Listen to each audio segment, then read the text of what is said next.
Cześć, z tej strony Ania, Tomica Coaching. Zapraszam Cię do przybornika pływaka. Jeśli jesteś ciekaw, jak dobrać sprzęt do swojego aktualnego poziomu oraz potrzeb, zostań z nami. Na samym wstępie chciałabym zaznaczyć, że sprzęt treningowy nie jest do tego, by było Ci łatwiej albo płynęło Ci się lepiej. Służy do tego, by wyćwiczyć konkretne elementy, jest przeznaczony do konkretnych ćwiczeń, do konkretnych celów. Absolutną podstawą są dobrze dobrane okularki do pływania. Przede wszystkim wybierz takie, które mają szerokie pole widzenia oraz powłokę anti-fog. Dzięki temu będziesz wszystko dokładnie widział, a Twoje okularki nie będą parowały. Dodatkowo, jeśli pływasz na wodach otwartych albo na mocno oświetlonych basenach i masz czuły wzrok, wybierz okularki przyciemniane lub z powłoką lustrzaną. Kolejnym etapem jest czepek pływacki. Na wielu basenach czepki są obowiązkowe. Nawet jeśli Twój basen nie wymaga od Ciebie czepka, szczerze polecam. Na początek wybierz czepek silikonowy. Dzięki temu będzie Ci się układał wygodniej na głowie, nie będzie się przesuwał, jest on bezpieczny. Jeśli masz potrzeby bicia rekordów i liczy się dla Ciebie każda sekunda, wybierz czepek startowy. Jest on tak skonstruowany, by każda zmarszczka na czepku była absolutnie wygładzona. Następnie przechodzimy do komfortu w wodzie i poza nią. Jeśli jesteś wyjątkowo czuły i przeszkadza Ci woda, polecam zatyczki do uszu i nosek. Z czasem będziesz mógł się od tych akcesoriów odzwyczajać, jednak na początkowym etapie jest to naprawdę pomocne. Następnie dbamy o Twój komfort po wyjściu z wody. Szczerze polecam ręczniki szybko schnące, które zapewnią Ci komfort, a jeśli jesteś częstym bywalcem na basenie, szczerze polecam zakupienie specjalistycznych kosmetyków dla pływaków. Zapewnią one Twojej skórze podstawową ochronę, odbudują ją i nawilżą. Na samym końcu porada dla dziewczyn i pań. Dlatego po pływaniu, by uniknąć infekcji, nieprzyjemnego uczucia, szczerze polecam jak najszybciej zdjąć strój kąpielowy oraz użyć specjalistycznego żelu do higieny intymnej, byś była bezpieczna i czuła się komfortowo.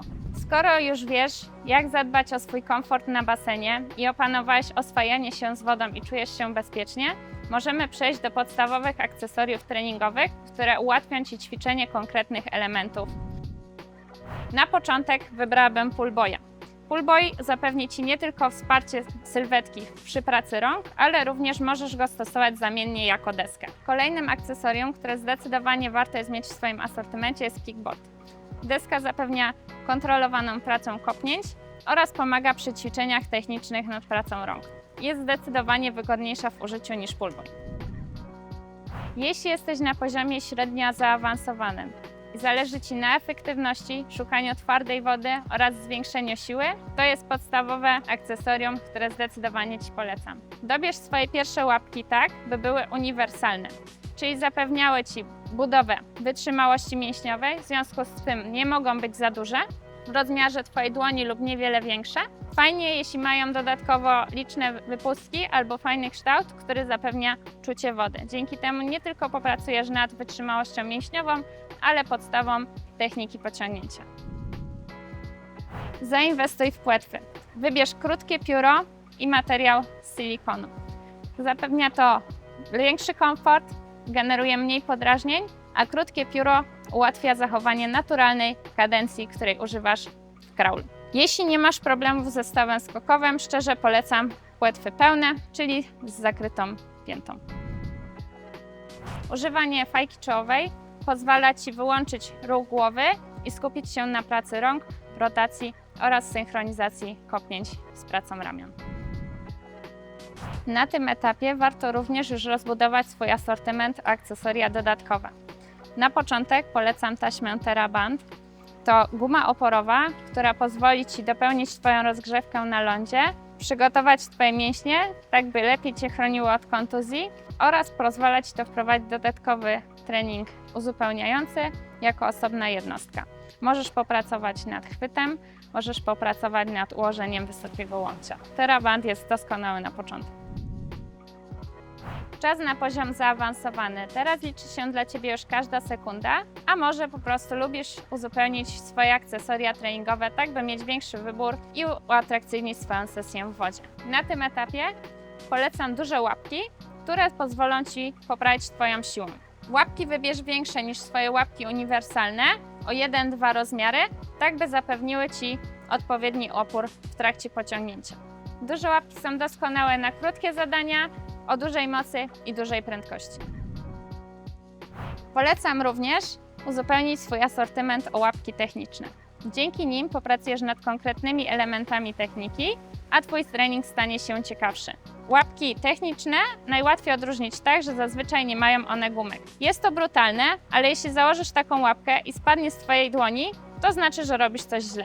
To doskonały nauczyciel. Na przykład łapki ósemkowe, które zapewniają pracę nad wysokim łokciem, lub łapki ISO, które aktywują konkretne grupy mięśniowe.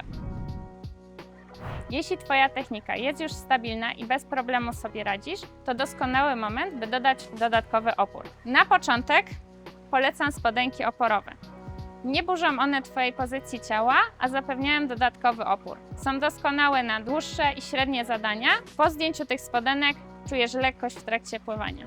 Następnym akcesorium, które zdecydowanie polecam i możesz je wykorzystać do rozgrzewek oraz dodatkowego treningu w domu, kiedy nie masz dostępu do basenu, są specjalistyczne gumy do pływania. Mają one takie łapki i dzięki nim pracujesz nad siłą, wytrzymałością oraz poprawną techniką poza basenem. Oczywiście jest więcej akcesoriów generujących opór, tak jak drag socksy oraz specjalistyczne gumy, jednak na początek polecam te dwa akcesoria, a naprawdę dużo Ci dadzą. Jeśli chodzi o trening oporowy, pamiętaj, że sesja treningowa z dodatkowym sprzętem oporowym powinna być o niego uzupełniona, a nie pływana cała. Czyli jeśli używasz na przykład spodenek oporowych, używaj ich na 10-20% swojego dystansu danego treningu. Na samym końcu zaznaczam, że akcesoria treningowe służą do poprawy Twojej techniki i uzupełnienia Twojego treningu. Jeśli będziesz 100% czasu pływał w płetwach bądź z ósemką, Twoje ciało szybko zapomni, jak pływać samodzielnie i poruszać się w wodzie. Dlatego też używaj akcesoriów tylko do konkretnych celów, na konkretnych etapach swojego treningu.